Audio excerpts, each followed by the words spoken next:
यही है वो कुआं जहां लोगों ने अपनी जान बचाने के लिए कूद गए थे। दोस्तों, ये है जलियांवाला बाग। यहां अंग्रेजों ने निहत्थों पर गोलियां चलाई थी।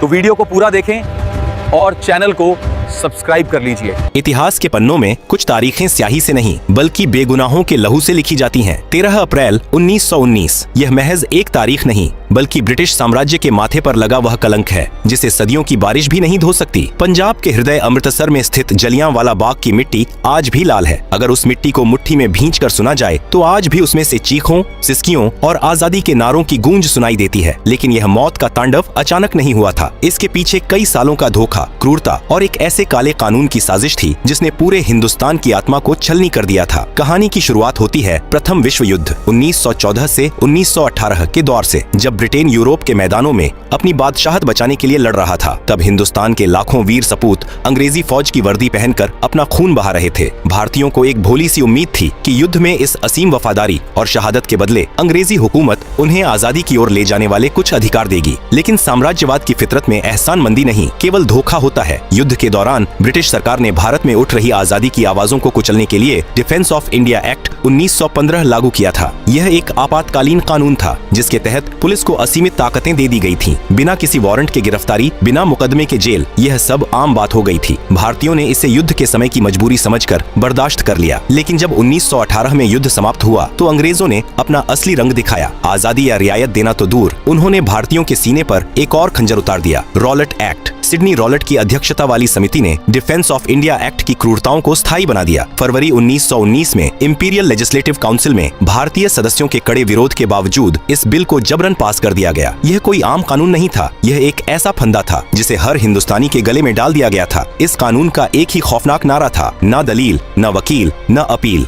रॉलेट एक्ट के तहत किसी भी भारतीय को महज शक के आधार पर आतंकी घोषित कर 2 साल तक बिना ट्रायल के जेल की कोठरी में सड़ाया जा सकता था। प्रेस की आजादी का गला घोंट दिया गया। किसी भी सार्वजनिक सभा पर पाबंदी लगा दी गई। पुलिस को बिना वारंट किसी के भी घर में घुसकर तलाशी लेने का अंधा अधिकार मिल गया। अंग्रेजों का मकसद साफ था, हिंदुस्तानियों के दिलों में एक ऐसा खौफ पैदा करना कि कोई भी आजादी का ख्वाब देखने की जरूरत न कर सके। लेकिन अंग्रेज भूल गए थे कि जब जुल्म अपनी हदें पार करता है तो बगावत को जन्म देता है। पूरे हिंदुस्तान में गुस्से का ज्वालामुखी फट पड़ा। इसी सुलगती आग के बीच महात्मा गांधी ने एक राष्ट्रव्यापी सत्याग्रह का शंखनाद कर दिया। 6 अप्रैल 1919 के दिन पूरे भारत में एक अभूतपूर्व हड़ताल बुलाई गई। क्या कश्मीर, क्या कन्याकुमारी, देश की सड़कें सूनी हो गईं, दुकानें बंद कर दी गईं, लेकिन लोगों के दिलों की धड़कनें आजादी के नारों के साथ तेज हो गईं। इस आंदोलन को डॉक्टर राजेंद्र प्रसाद, सरदार वल्लभ भाई पटेल और जवाहरलाल नेहरू जैसे दिग्गज नेताओं का साथ मिला। इस बगावत का सबसे बड़ा केंद्र बनकर उभरा पंजाब। पंजाबियों का खून उबल रहा था। 9 अप्रैल 1919 रामनवमी का पवित्र दिन था। अमृतसर की सड़कों पर एक ऐसा नजारा दिखा जिसने ब्रिटिश हुकूमत की रातों की नींद उड़ा दी। हिंदू और मुसलमान, जो अंग्रेजों की फूट डालो और राज करो की नीति का सबसे बड़ा शिकार माने जाते थे, आज एक साथ कंधे से कंधा मिलाकर चल रहे थे। मुसलमानों ने तुर्की के सैनिकों जैसे लिबास पहन रखे थे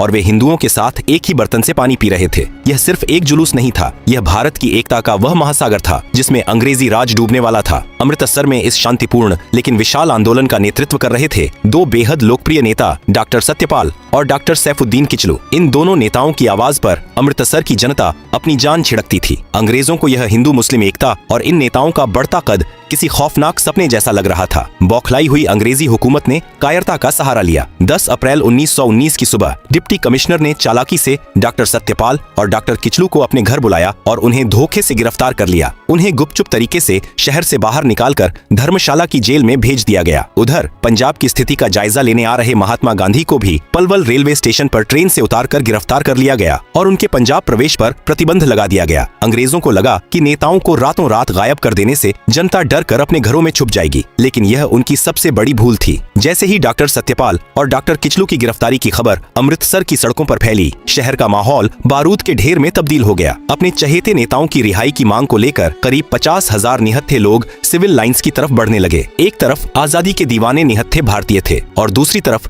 संगीने ताने खड़ी क्रूर अंग्रेजी पुलिस। अब अमृतसर की सड़कों पर खून बहना तय था और इसी खून की गंध सूंघते हुए एक ऐसा जल्लाद अमृतसर की तरफ कदम बढ़ा रहा था जिसका नाम इतिहास में हमेशा के लिए नफरत का पर्याय बनने वाला था, जनरल रेजिनाल्ड डायर। 10 अप्रैल 1919 का सूरज जब अमृतसर के आसमान पर उगा तो किसी ने सपने में भी नहीं सोचा था कि यह अपने साथ खून की बारिश लेकर आया है। शहर के दो सबसे महबूब नेताओं डॉक्टर सत्यपाल और डॉक्टर सैफुद्दीन किचलू के अचानक गायब कर दिए जाने से जनता के दिलों में एक गहरा आघात लगा था। हजारों की संख्या में लोग, जिनमें महिलाएं, बुजुर्ग और युवा शामिल थे, अपने नेताओं का हाल जानने के लिए डिप्टी कमिश्नर के बंगले की तरफ कूच कर रहे थे। उनका मकसद कोई दंगा या फसाद करना नहीं था, वे बस अपने रहनुमाओं की सलामती की भीख मांग रहे थे और उन्हें आजाद करने की गुहार लगा रहे थे।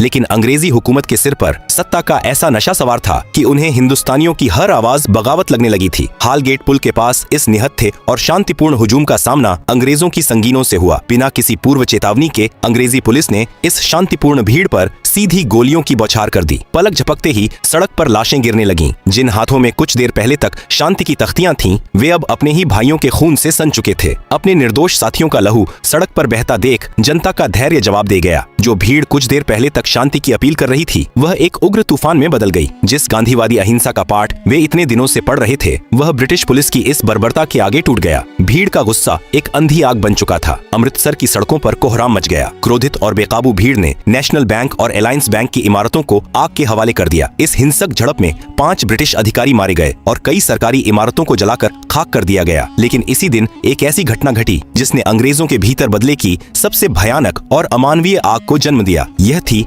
मार्सेला शेरवुड की घटना। मार्सेला शेरवुड नाम की एक अंग्रेज मिशनरी महिला साइकिल से एक संकरी गली से गुजर रही थी। तभी बेकाबू भीड़ ने उस पर हमला कर दिया और उसे बुरी तरह पीटा। हालांकि कुछ स्थानीय भारतीयों ने ही अपनी जान पर खेलकर उस अंग्रेज महिला को बचाया और उसे सुरक्षित स्थान पर पहुंचाया। लेकिन यह घटना ब्रिटिश हुकूमत के घमंड पर एक बहुत बड़ा प्रहार थी। गोरे अंग्रेजों के लिए यह बात असहनीय थी कि उनके पवित्र रंग पर किसी गुलाम हिंदुस्तानी ने हाथ उठाने की जुर्रत कैसे की। इसी सुलगते हुए माहौल के बीच 11 अप्रैल को जलंधर से एक खूंखार ब्रिटिश सैन्य अधिकारी को अमृतसर का नियंत्रण सौंपने के लिए बुलाया गया। यह था brigadier general Reginald Dyer. Dyer कोई आम फौजी नहीं था। वह साम्राज्यवाद के गुरूर, नस्लभेदी मानसिकता और हिंदुस्तानियों के प्रति बेइंतहा नफरत से भरा हुआ एक क्रूर इंसान था। जब उसने मार्सेला शेरवुड पर हुए हमले के बारे में सुना तो उसकी आंखों में खून उतर आया। डायर ने अमृतसर पहुंचते ही शहर को एक छावनी में तब्दील कर दिया। उसने शहर की बिजली और पानी की आपूर्ति कटवा दी। 12 अप्रैल की शाम तक उसने शहर में मुनादी करवा दी कि 4 से ज्यादा लोग एक जगह पर इकट्ठे नहीं हो सकते। यह एक तरह का अघोषित मार्शल लॉ था। लेकिन डायर की चालाकी देखिए। यह मुनादी शहर के बहुत छोटे हिस्से में की गई थी। ग्रामीण इलाकों से आने वाले किसानों और आम लोगों को इस तानाशाही फरमान की कोई भनक तक नहीं थी। डायर का इरादा सिर्फ शांति बहाल करना नहीं था, वह तो हिंदुस्तानियों को एक ऐसा खौफनाक सबक सिखाना चाहता था जिसकी गूंज आने वाली पीढ़ियों तक सुनाई दे। और फिर आई 13 अप्रैल 1919 की वह मनहूस सुबह। यह पंजाब के सबसे बड़े त्योहार बैसाखी का दिन था। सदियों से बैसाखी का यह पावन दिन खुशियों, नई फसल के कटने की उम्मीदों और भाईचारे का प्रतीक रहा था। दूर दराज के गांवों से किसान अपनी पत्नियों और छोटे छोटे बच्चों की उंगलियां थामे नए नए कपड़े पहनकर अमृतसर के स्वर्ण मंदिर में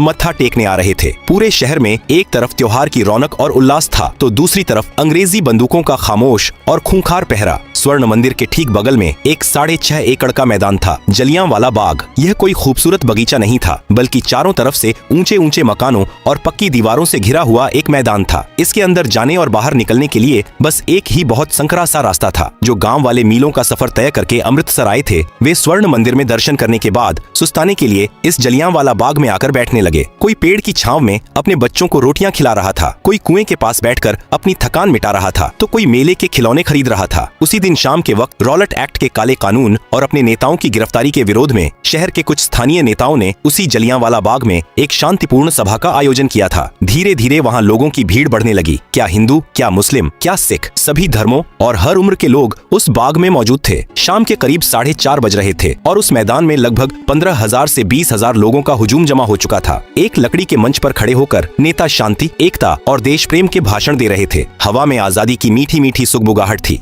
उन निहत्थे और मासूम चेहरों को इस बात का रत्ती भर भी अंदाजा नहीं था कि उनके सिरों के ऊपर आसमान में एक ब्रिटिश हवाई जहाज मंडराते हुए उनकी गिनती कर रहा है और उनकी मौत का फरमान लिख रहा है। वे नहीं जानते थे कि मौत एक खाकी वर्दी पहनकर हथियारों से लैस होकर उसी एक संकरे रास्ते से उनकी तरफ बढ़ रही है। जनरल डायर को जैसे ही इस विशाल सभा की खबर मिली, उसके चेहरे पर एक शैतानी मुस्कान तैर गई। उसे वह मौका मिल गया था जिसकी उसे तलाश थी, एक ऐसा नरसंहार करने का मौका जो ब्रिटिश ताज के आगे सिर उठाने वाले हर हिंदुस्तानी की रूह कंपा दे। उसने अपनी राइफलों को लोड करवाया और अपने 90 गोरखा और बलूच सैनिकों की टुकड़ी के साथ जलियांवाला बाग की तरफ कूच कर दिया। सूरज धीरे धीरे पश्चिम की ओर ढल रहा था। बैसाखी की उस सुनहरी शाम में जलियांवाला बाग का माहौल एक मेले जैसा था। लकड़ी के एक छोटे से मंच पर खड़े होकर एक स्थानीय नेता लोगों को आजादी, सत्य और अहिंसा का महत्व समझा रहा था। हजारों की उस भीड़ में कोई अपने बच्चे को कंधे पर बिठाकर भाषण सुन रहा था, कोई जमीन पर बैठा था तो कुछ दूर दराज से आए थके हारे किसान पेड़ों की छांव में सुस्ता रहे थे। उस निर्दोष और निहत्थी भीड़ को इस बात का रत्ती भर भी इल्म नहीं था कि बाग के उस एकमात्र संकरे प्रवेश द्वार से मौत ने अपने कदम अंदर रख दिए हैं। शाम के करीब 5:15 बज रहे थे। जनरल रेजिनाल्ड डायर अपनी 90 सैनिकों की एक टुकड़ी, जिसमें गोरखा और बलूच रेजिमेंट के जवान शामिल थे, के साथ वहां पहुंच चुका था। बाग की तरफ जाने वाली गली इतनी तंग थी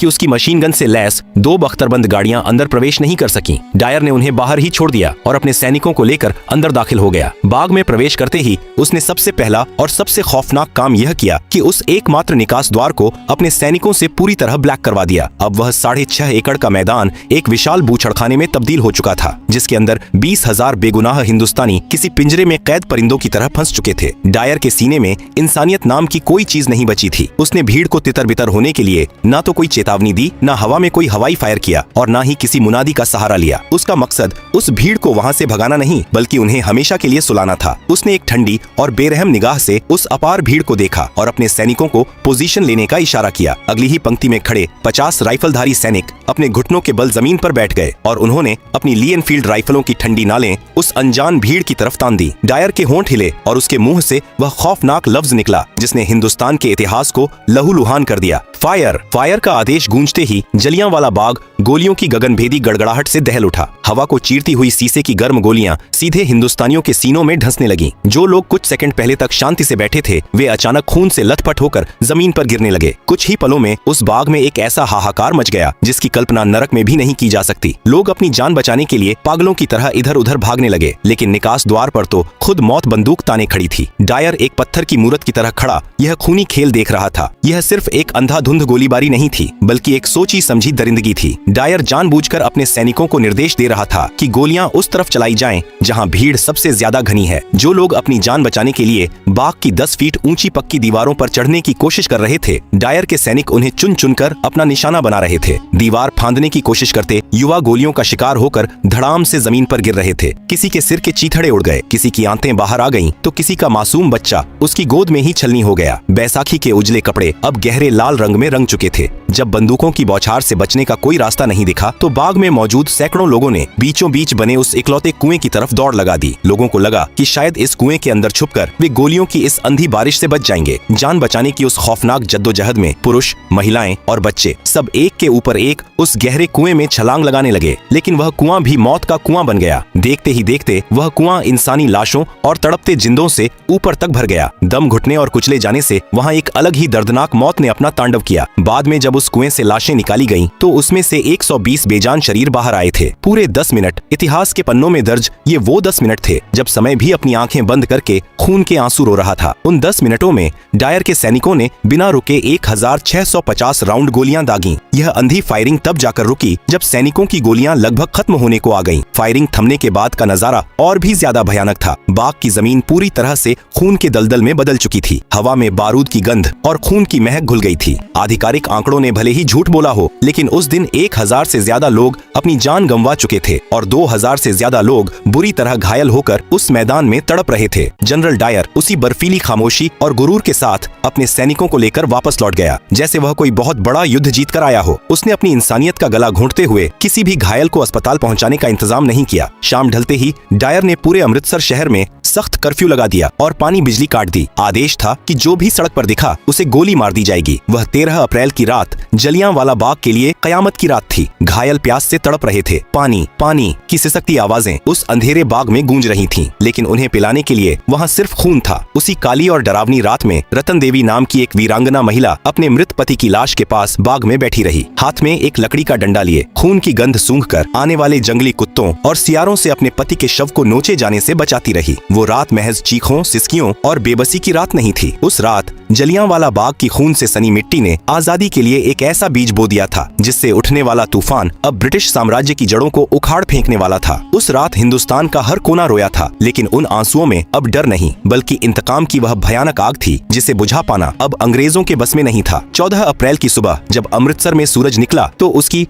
किरणें भी बाग में बिखरी लाशों को देखकर सहम गई होंगी, लेकिन अंग्रेजों ने अपनी बर्बरता यही नहीं रोकी। इस नरसंहार के तुरंत बाद पूरे पंजाब में मार्शल लॉ लागू कर दिया गया। हिंदुस्तानियों को सड़कों पर पेट के बल रेंगने के लिए मजबूर किया गया, सरेआम कोड़े मारे गए और अमानवीय यातनाएं दी गईं। पंजाब को एक खौफनाक खुली जेल में तब्दील कर दिया गया था। जब इस भीषण नरसंहार की खबर देश और दुनिया में फैली तो ब्रिटिश सरकार ने दुनिया की आंखों में धूल झोंकने के लिए डिसऑर्डर्स इंक्वायरी कमेटी यानी हंटर कमीशन का गठन किया। यह न्याय का नहीं बल्कि बेशर्मी का एक ऐसा नाटक था जिसने जले पर नमक छिड़कने का काम किया। कमीशन के सामने जब जनरल डायर पेश हुआ तो उसके चेहरे पर रत्ती भर भी पछतावा नहीं था। उसने बड़ी बेबाकी और गुरूर से कहा कि वह चाहता तो भीड़ को बिना गोली चलाए भी हटा सकता था, लेकिन वह हिंदुस्तानियों को एक सबक सिखाना चाहता था। इतने बड़े अमानवीय जुर्म के बावजूद अंग्रेजों ने डायर को कोई कड़ी सजा नहीं दी, बस उसे उसके सैन्य पद से हटाकर वापस इंग्लैंड भेज दिया गया। इंग्लैंड पहुंचने पर इस हत्यारे का स्वागत किसी अपराधी की तरह नहीं बल्कि एक हीरो की तरह किया गया। ब्रिटिश हाउस ऑफ लॉर्ड्स ने उसे पंजाब का रक्षक बताकर उसकी तारीफों के पुल बांधे। ब्रिटिश अखबारों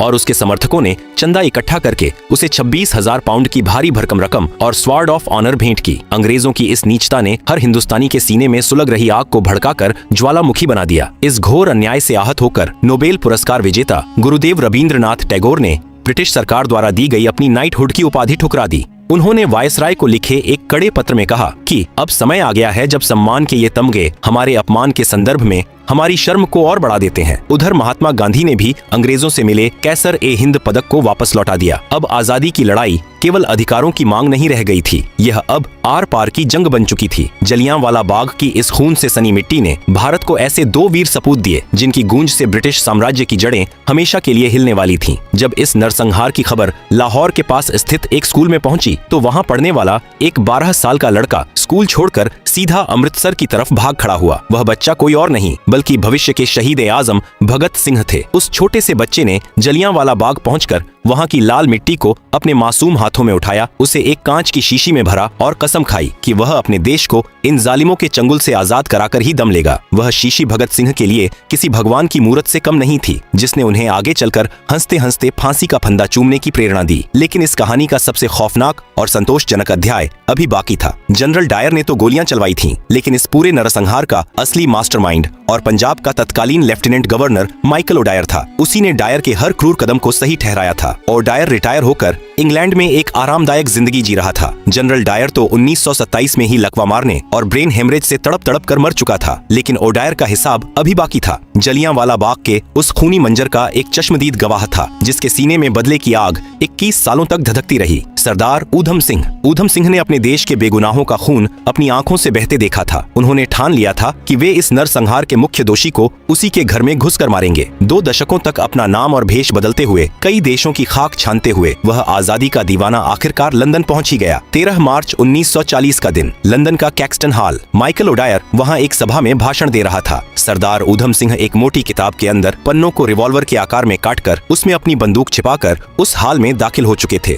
जैसे ही सभा खत्म हुई और ओडायर अपनी कुर्सी से उठा, ऊधम सिंह ने अपनी रिवॉल्वर निकाली और सीधा उस शैतान की तरफ तान दी। धाएं धाएं। लंदन के उस हॉल में गूंजी उन गोलियों की आवाज असल में 13 अप्रैल 1919 को जलियांवाला बाग में चीखने वाले उन हजारों बेगुनाहों की आवाज थी। ओडायर वहीं जमीन पर ढेर हो गया। 21 साल लंबा इंतजार खत्म हुआ। ऊधम सिंह वहां से भागे नहीं बल्कि सीना तान कर खड़े रहे और गर्व से अपनी गिरफ्तारी दी। उन्होंने पूरी दुनिया को यह खौफनाक पैगाम दे दिया कि हिंदुस्तानी अपने बेगुनाहों का बहा एक एक कतरा खून कभी नहीं भूलते। उन्हें 31 जुलाई 1940 को लंदन के पेंटनविले जेल में फांसी दे दी गई और वे अमर हो गए। जलियांवाला बाग का वह 6.5 एकड़ का मैदान आज भी एक मूक गवाह बनकर खड़ा है। वहाँ की दीवारों पर बने गोलियों के वो सुराख आज भी चीख चीख कर उस दिन की दरिंदगी की गवाही देते हैं। यह शहादत व्यर्थ नहीं गई। इसी खून ने पूरे देश को एक सूत्र में पिरोया और 1947 में उसी ब्रिटिश साम्राज्य को भारत छोड़ने पर मजबूर कर दिया, जिसका सूरज कभी अस्त नहीं होता था। जलियांवाला बाग के शहीदों की वह चिता, भगत सिंह का वह जज्बा और ऊधम सिंह का वह प्रतिशोध भारत के इतिहास का वह अमर अध्याय है, जो हर हिंदुस्तानी की रगों में हमेशा देशभक्ति का खून बनकर दौड़ता रहेगा। जय हिंद।